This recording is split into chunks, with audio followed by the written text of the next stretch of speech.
आज steering committee जो education की हमारी सूबा सिंध में है, उसका इजलास हमने पहले से तय किया हुआ था। जब पिछले हफ्ते हमारी मीटिंग हुई उसमें एक कमेटी बनाई गई थी जिसकी ज़िम्मेदारी ये थी कि वो जो हालिया तालीमी साल है 2021-22 और 22-23 उसके हवाले से एक पूरा प्लान हमें बना कर दें जिस पर अमल करके हम जो तालीमी सिलसिला है उसको आगे बढ़ा सकें। तो आज जो सिफारिशात थी कमेटी की, उसमें जो बुनियादी चीज़ थी वो ये है कि जो मैंने आपको पिछली मर्तबा भी बताया कि हमने जो सिलेबस था उसको 40% कम किया और 60% सिलेबस हमने रखा था कि इस तालीमी साल में वो बच्चे पढ़ लें। लेकिन जब ये फ़ैसला हुआ तो उसके बाद बीच में मज़ीद स्कूल बंद हो गए तकरीबन 2 महीने के लिए। तो जो 60% सिलेबस था उसको मुकम्मल कराना भी जो पिछला हमारा एकेडमिक प्लान था उसमें वो मुश्किल हो गया। और जैसा कि आपके इल्म में है कि ये बात तय है कि इस साल बग़ैर इम्तिहानात के बच्चों को हमने प्रमोट नहीं करना। जब ये चीज़ सामने आई कि जब इम्तिहानात भी लेने हैं और 60% जो सिलेबस है जो कंडेंस करने के बाद बचा है वो भी पूरा नहीं हो रहा, तो उसको कैसे पूरा करवाया जा सके। जो कमेटी हमने बनाई उन्होंने जो सिफारिशात दी हैं उसमें जो इम्तिहानात होते थे 9वीं और 10वीं जमात के, जो आम तौर पे मार्च के एंड में और अप्रैल के महीने में हुआ करते थे, उसको हमने आगे किया है और वो इम्तिहानात अब 1 जुलाई से शुरू होंगे और 15 जुलाई तक जारी रहेंगे 9वीं और 10वीं जमात के एग्ज़ाम्स। जो रिज़ल्ट्स है 9वीं और 10वीं के बच्चों के वो 15 सितंबर को अनाउंस कर दिए जाएंगे। 11वीं और 12वीं जमात के इम्तिहानात 15 सितंबर। जो 11वीं और 12वीं जमात के इम्तिहानात हैं जो अप्रैल में होने थे उनको आगे कर दिया गया है और अब 11वीं और 12वीं के इम्तिहानात 28 जुलाई से शुरू होंगे, 16 अगस्त तक वो जारी रहेंगे और 15 अक्टूबर को 11वीं और 12वीं के जो नताइज हैं उनका ऐलान किया जाएगा। इसके साथ साथ जो प्रैक्टिकल हुआ करते थे उनमें थोड़ा सा तरीक़ेकार तब्दील किया गया कि प्रैक्टिकल्स अब स्कूलों और कॉलेजेस में ही होंगे और जून के महीने में होंगे और उसके जो रिज़ल्ट्स हैं जो असेसमेंट उनकी होगी वो स्कूल और कॉलेजेस बोर्ड्स को ख़ुद भेजेंगे कि हमने प्रैक्टिकल्स लिए हैं बच्चों के और उनके ये नंबर्स उसके अंदर आए हैं। जो भी नंबर्स उनके होंगे वो कन्वे कर देंगे। जो छोटी जमातें हैं नर्सरी से लेके 8वीं जमात तक, उनके इम्तिहानात 7 जून से शुरू होंगे और उनके नताइज 26 जून को अनाउंस कर दिए जाएंगे। ये तो मैंने आपको डेट्स बताई हैं। अच्छा, एक और तब्दीली भी की गई है कि जो एग्ज़ाम्स हम लेते थे 3 घंटे का जो पर्चा हुआ करता था और उस 3 घंटे के पर्चे में अब तक जो पेपर्स होते रहे उसमें तरीक़ाकार क्या था कि 3 हिस्सों में वो पेपर हुआ करता था, जिसमें 20% MCQs हुआ करते थे, 40% शॉर्ट क्वेश्चंस हुआ करते थे और 40% लॉन्ग क्वेश्चंस हुआ करते थे। उसको तब्दील करने की सिफारिश की इस कमेटी ने कि ये पेपर 3 घंटे के बजाय 2 घंटे का कर लिया जाए और उस पेपर में जो MCQs थे उसको 20% से बढ़ाकर 30% कर दिया जाए और 50% कर दिया जाए। जो शॉर्ट क्वेश्चंस थे 40% उसको हम 30% कर दें और जो लॉन्ग क्वेश्चंस थे 40% उसको हम 20% कर दें। तो जो स्ट्रक्चर होता था पेपर का उसको भी बच्चों की सहूलत के लिए आसान कर दिया गया है ताकि वो 2 घंटे के अंदर अंदर उसको मुकम्मल कर सकें। तो ये एक बड़ी चेंज है जो हम कर रहे हैं और कोशिश हमारी ये होगी कि अल्लाह ताला करम करे कि मज़ीद कोविड के केसेस की वजह से स्कूल अगर बंद नहीं होते हैं तो इंशाल्लाह ताला ये जो प्लान मैंने आपके सामने अनाउंस किया है इस पर अमल होगा और इसका बाकायदा नोटिफिकेशन भी कॉलेज की जो हमारा डिपार्टमेंट है वो भी अनाउंस कर देगा, जारी कर देगा और स्कूल साइड का जो हमारा डिपार्टमेंट है वो भी इसको जारी कर देगा।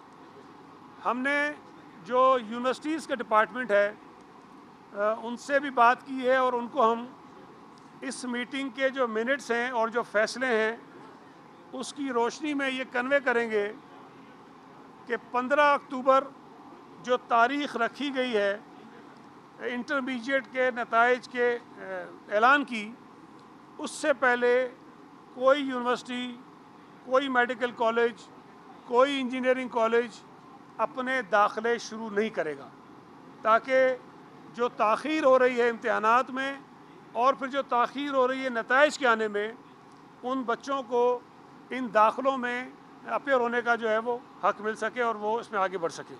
तो ये बुनियादी तौर पर फ़ैसले थे।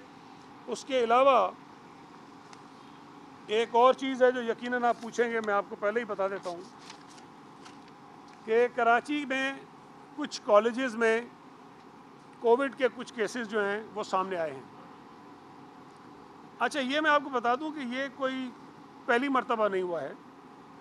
आपके इल्म में होगा कि जब गुज़िश्ता दफ़ा भी तालीमी इदारे खोले गए थे तो हमने इन तालीमी इदारों में कोविड के जो टेस्ट हैं उनको शुरू करवाया था और उस दौरान भी जहाँ जहाँ केसेस आते थे हम उन तालीमी इदारों को कुछ अरसे के लिए बंद कर दिया करते थे।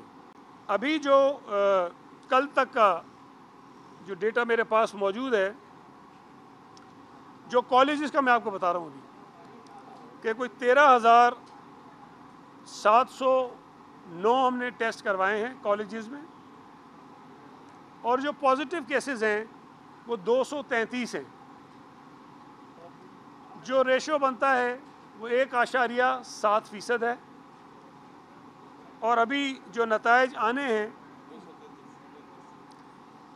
1506 टेस्ट ऐसे हैं जिनका अभी रिज़ल्ट आना है। इसमें अफवा कॉलेज का शामिल नहीं है जो लेट नाइट आया है और उस कॉलेज को हमने बंद कर दिया है। इसके साथ साथ जो मैंने आपको बताया पहले भी जो कॉलेजेस हमने बंद किए थे वो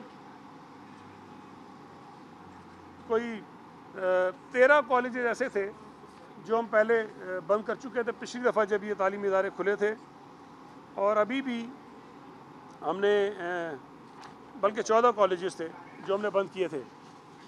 अभी भी 2 कॉलेजेस कराची के बंद हैं जिसमें केसेस थोड़े ज़्यादा रिपोर्ट हुए और हमने मज़ीद टेस्ट जो है वो करवाने का सिलसिला शुरू किया हुआ है। इसी तरह जो स्कूल साइड पे हमारे तालीमी इदारे हैं वहाँ पर अभी तक 9,124 जो सैंपल्स थे वो लिए गए हैं जिसमें 5,587 रिपोर्ट्स आ चुकी हैं और इसमें 331 केसेस जो हैं वो पॉजिटिव हैं।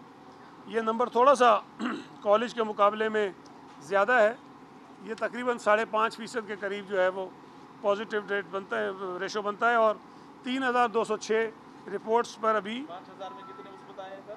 5,587 में 331 पॉजिटिव है, जो तकरीबन 5.5% जो है वो बनता है, और मज़ीद इसमें भी 3,200 रिज़ल्ट अभी आने हैं।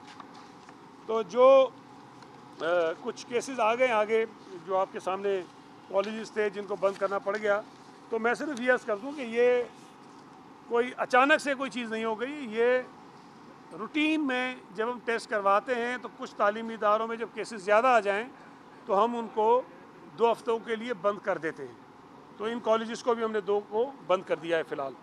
तो ये आपके सामने मैंने रख दिया। कोई सवाल अब आपका हो तो मैं अच्छा सर, ये आप जो असातिज़ा भर्ती करने जा रहे हैं उसमें कोई तब्दीली हुई है क्या? एटीएस से टेस्ट करवा रहे हैं कि या आईबीए से करा रही है कि नहीं, वो अवाम पैदा हो जाए? कोई तब्दीली नहीं है। ये गलत थोड़ा सा कहीं रिपोर्ट हो गया है। हमने IBA सक्खर से MOU भी साइन कर लिया है और काफ़ी तेज़ी से हम आगे बढ़ रहे हैं, और उसके जो एग्ज़ाम्स होंगे, जो टेस्ट होगा, वो IBA सक्खर नहीं करना है। अच्छा सईद भाई, ये बता दें कि अब थोड़ा सियासी सवाल भी कुछ कर लें जनाब इजाज़। सर ये बताइए कि जो पैटर्न चेंज किया है आपने 3 से 2 घंटे का, ये तजवीज़ है या इसका अमल दरामद करेंगे आप? नहीं, ये कमेटी की तजवीज़ थी और स्टैंडिंग कमेटी ने इसको मंजूर कर लिया है। मैं आपको उसकी वजह बताऊं। देखें, एक तो ख़्याल ये है कि बच्चे चूँकि एग्ज़ाम से थोड़ा सा दूर रहे, 1 साल एग्ज़ाम्स उनके नहीं हुए, फिर ये कोविड की वजह से भी एक प्रॉब्लम है कि बच्चों को हम कम से कम जितना कर सके बिठाएं क्लास के अंदर, और इस चीज़ को मद्देनज़र रखते हुए जो मैंने आपको, जिसमें इम्पोर्टेंट चीज़ है ना, 3 से 2 घंटे तो अपनी जगह है, लेकिन जो अहम चीज़ है वो ये है कि हमने जो लॉन्ग क्वेश्चंस हैं जिसमें बच्चे को ज़्यादा वक्त लगता है लिखने में, तफसील के साथ वो लगता है, वो हमने 40% से कम करके 20% कर दिया है। और जो शॉर्ट क्वेश्चंस हैं उसमें भी थोड़ी बहुत तफसील उसको देनी पड़ती है, वो हमने 40% से कम करके 30% कर दिया है।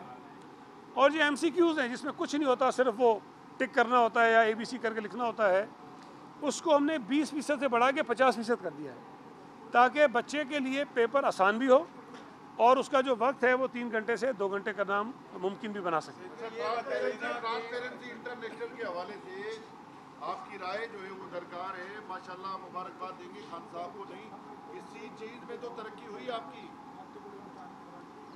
देखें, मैं नहीं समझता कि सिर्फ एक चीज़ में तरक्की हुई है।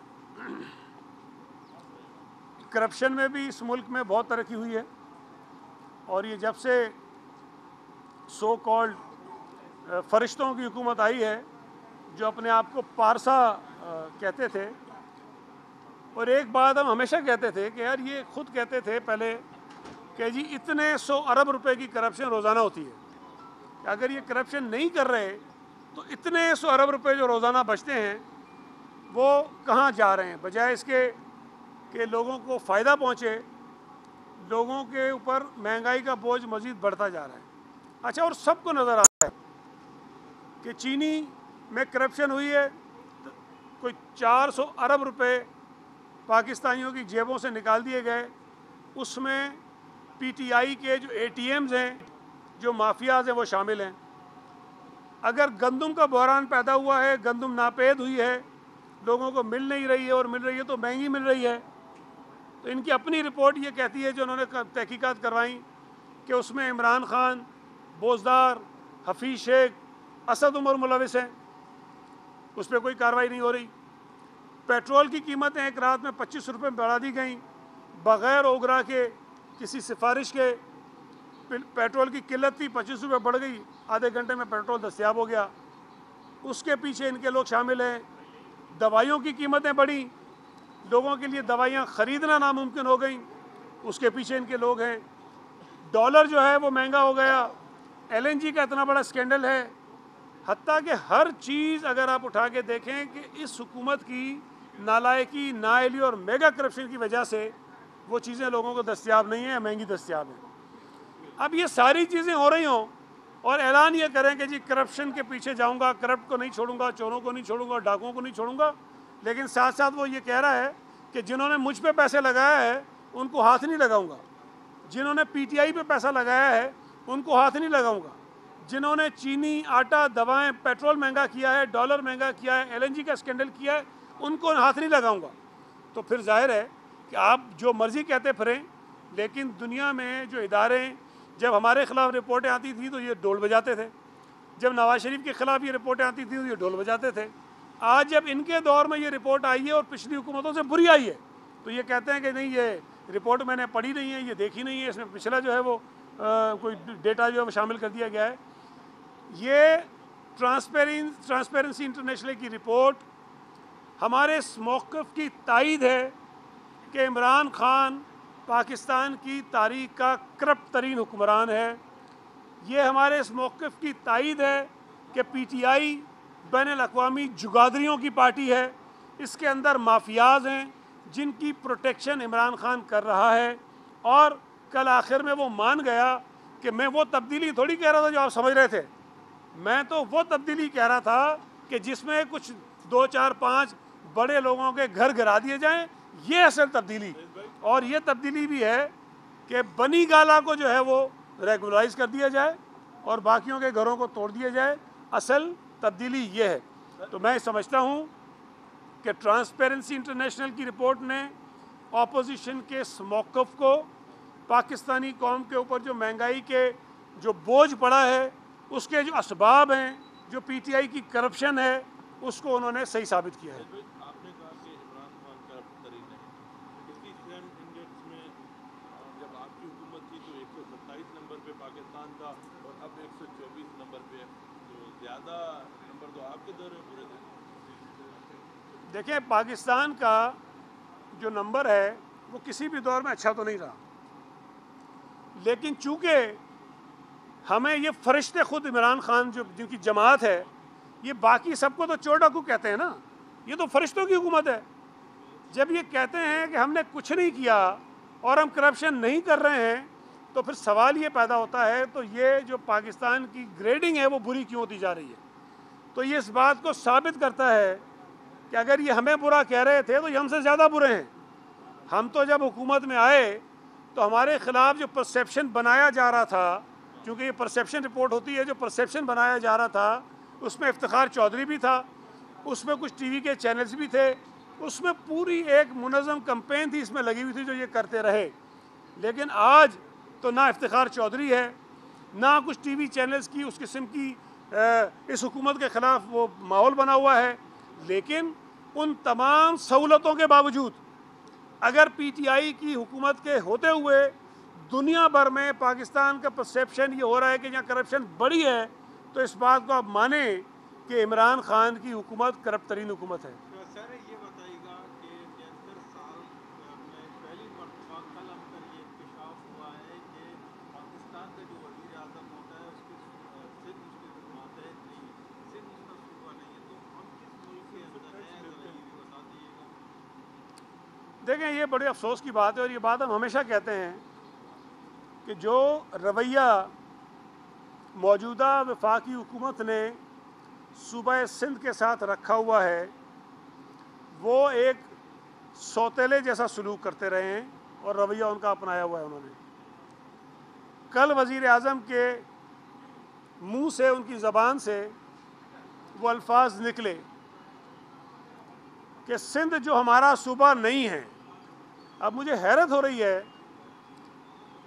कि अगर किसी सूबे में उनकी जमात की हुकूमत नहीं है और वो बदकिस्मती से वज़ीर आज़म है, तो कम अज़ कम उसको ये तो कहना चाहिए कि जी उस सूबे को भी हम अपना सूबा मानते हैं, चाहे ऑपोजिशन की हुकूमत ही क्यों ना हो। लेकिन उन्होंने तस्लीम कर लिया कि वो सूबा सिंध की हुकूमत को नहीं मानते, इसलिए सूबा सिंध को अपना सूबा भी नहीं मानते। तो जो कुछ सूबा सिंध के लोगों के साथ हो रहा है, जो कुछ सूबा सिंध की हुकूमत के साथ हो रहा है, वो इमरान खान जानबूझ के कर रहा है, इसलिए कि वो सूबा सिंध को अपना सूबा नहीं मानता। मैं तो ये नहीं कहूँगा पाकिस्तान का सूबा नहीं मानता, लेकिन अपना सूबा नहीं मानता। तो अगर सूबा सिंध की हुकूमत का ये जुर्म है, हमारे चीफ मिनिस्टर का ये जुर्म है, हमारे चेयरमैन बिलावल भुट्टो जरदारी का ये जुर्म है कि वो सूबा सिंध के लोगों के हुकूक की बात करता है और सूबा सिंध के लोगों के हुकूक के लिए वफाक से लड़ता है, वफाक के ऊपर तनकीद करता है। सेंसस जो उन्होंने गलत काबीना से मंजूर करवा लिया, जिस पर तमाम सूबे की जमातें इत्तफाक करती हैं कि ये गलत है, और हम उस पर एहतजाज करते हैं तो वज़ीर आज़म हमें अपना सूबा नहीं मानता, अगर वो सूबा सिंध के लोगों को गैस नहीं दे रहा जो सूबा सिंध के लोगों का हक है, और अगर हम उस पर आवाज़ उठाते हैं तो वज़ीर आज़म हमें अपना सूबा नहीं मानता, अगर NFC में जो सूबा सिंध का शेयर बनता है वो शेयर नहीं मिलता और हम उसके ऊपर आवाज़ उठाते हैं, एहतजाज करते हैं, तो वज़ीर आज़म हमें अपना सूबा नहीं मानता। अगर वो कराची के लिए KCR के मसले पर हमारी मदद नहीं कर रहा था, हम उस पर एहतजाज कर रहे थे, तो हमें अपना सूबा नहीं मानता। अगर वो ये जो अब कह रहे हैं कि जी हम K4 का मंसूबा खुद कर रहे हैं, हम तो कहते रहे कि जी K4 के अंदर अपना हिस्सा डालें, वो नहीं डालते थे, हम एहतजाज करते थे, तो वो हमें अपना सूबा नहीं मानता। अगर वज़ीर आज़म का सिंध को अपना सूबा मानने का पैमाना ये है कि जिस तरह वो बोजदार को कहेगा, जिस तरह वो महमूद खान को कहेगा, जिस तरह वो जाम कमाल को कहेगा और वो सर तस्लीमी में खम करेंगे, अपने सूबे के लोगों के हुकूक पर कंप्रोमाइज़ करेंगे, तो वो अपना सूबा हमें मानेगा, तो हम नहीं करने वाले। वज़ीर आज़म सूबा सिंध को अपना सूबा माने या ना माने, पीपल्स पार्टी सूबा सिंध के अवाम की तर्जुमानी करते हुए वफाकी हुकूमत की जो ज़्यादतियाँ हैं उस पर हम एहतजाज करते रहेंगे। वज़ीर आज़म के माने न माने से हमें फ़र्क नहीं पड़ता। हाँ, इस किस्म के रवैयों से, इस किस्म के बयानात से, इस किस्म की बातों से सूबा सिंध के लोगों की दिल आज़ारी हुई है और वो वज़ीर आज़म के इस सोच की मज़म्मत करते हैं। अच्छा, ये बताइए, बड़ा मसला चर्चा गुज़िश्ता इम्तहानात में भी रहा कि नकल माफिया को रोकने के लिए इकदाम किए जाएंगे, ओपन एयर में होंगे, CCTV लगाए जाएंगे। अब तो कोरोना ने ये वजवात भी पैदा कर दिया है कि ओपन एयर में हम कर सकते हैं। इम्तहानी इस तरीक़ेकार को हम खासतौर पर नकल को रोकने के लिए क्या इकदाम कर रहे हैं? देखें, आज जो हमारी स्टीयरिंग कमेटी की मीटिंग हुई उसमें हमने ये फ़ैसला किया कि अगली जो स्टीयरिंग कमेटी की मीटिंग करेंगे वो सिर्फ़ और सिर्फ इम्तहानात में जो चीटिंग होती है, अनफेयर मीन्स का इस्तेमाल होता है, उसको ख़त्म करने के लिए हमें क्या क्या इक़दाम करने हैं। तो तमाम स्टीयरिंग कमेटी के मेंबर से ये रिक्वेस्ट की गई है कि वो इस हवाले से अपनी तजावीज़ मुरतब करें और अगली मीटिंग में वो लेकर आएँ ताकि हम उसके ऊपर जो काबिल अमल हो उस पर अमल दरामद कराएँ। शिबली फराज ने कहा है कि पीपल्स पार्टी को इतना नुकसान ज़िया-उल-हक ने नहीं दिया जितना पीपल्स पार्टी की क़यादत ने दिया है, और आसफ अली जरदारी ने 18वीं तरमीम ला के सिंध में अपनी सल्तनत कायम की है और इसलिए पीपल्स पार्टी सिंध तक महदूद होगी। इसके साथ ये भी ले लें कि जो प्रोजेक्ट है उसके अंदर सिंध हुकूमत जो है सबसे बड़ी रुकावट है, जिसकी वजह से उन पर अमल दरामद करने में हम नाकाम। देखिए, मैं एक बात हमेशा कहता हूँ कि PTI की जो काबीना है, जो इनके लीडर्स हैं, आइन और कानून इनको छूकर भी नहीं गुजरा कभी, और अल्लाह के फजल से जो इनकी ज़हनी सलाहियतें हैं उससे मुझे आगे भी नहीं लगता कि इनकी कोई समझ में आने वाली चीज़ें हैं। 18वीं तरमीम पाकिस्तान पीपल्स पार्टी ने नहीं की थी। 18वीं तरमीम उस वक्त पार्लियामेंट में मौजूद तमाम जमातों के इत्तफाक राय से हुई थी। उस वक्त की पार्लियामेंट में इनके इत्तेहादी जो आज इनके साथ बैठे हुए हैं वो भी मौजूद थे। 18वीं तरमीम में अगर सूबों को खुद मुख्तियारी मिली है, सूबों को उनका वो हक मिला है जिसका 1973 के आइन में वादा किया गया था, तो वो सिर्फ सूबा सिंध को नहीं मिला, वो पंजाब को मिला है जहाँ बोजदार चीफ मिनिस्टर है, वो KPK को मिला है जहाँ महमूद खान चीफ मिनिस्टर है, वो बलोचिस्तान को सबसे ज़्यादा मिला है जहाँ जाम कमाल चीफ मिनिस्टर है। तो अगर इनको ये गलत फहमी है कि 18वीं तरमीम में सिर्फ सिंध को कुछ हुकूक मिले हैं, तो ये अपने बात को दुरुस्त कर लें। जो बात दूसरी उन्होंने कही कि पीपल्स पार्टी ने जितना नुकसान पहुंचाया है सिंध को, मैं सिर्फ ये कहूँगा कि जितना नुकसान शिबली फराज ने अपने बाप के नाम को पहुंचाया है, शायद ही तारीख़ में किसी बेटे ने अपने बाप के नाम को पहुंचाया। बहुत शुक्रिया जी।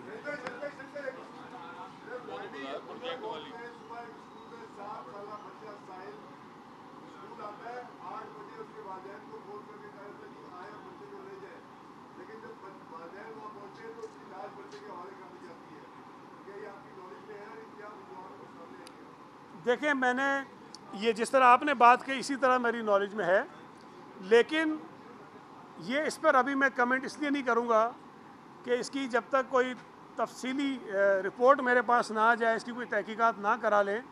अगर इसमें ज़िम्मेदारी किसी के ऊपर आएगी किसी की कोई कोताही होगी, किसी ने कोई जुर्म किया होगा तो उसके ख़िलाफ़ कानून के मुताबिक कार्रवाई करेंगे। Thank you.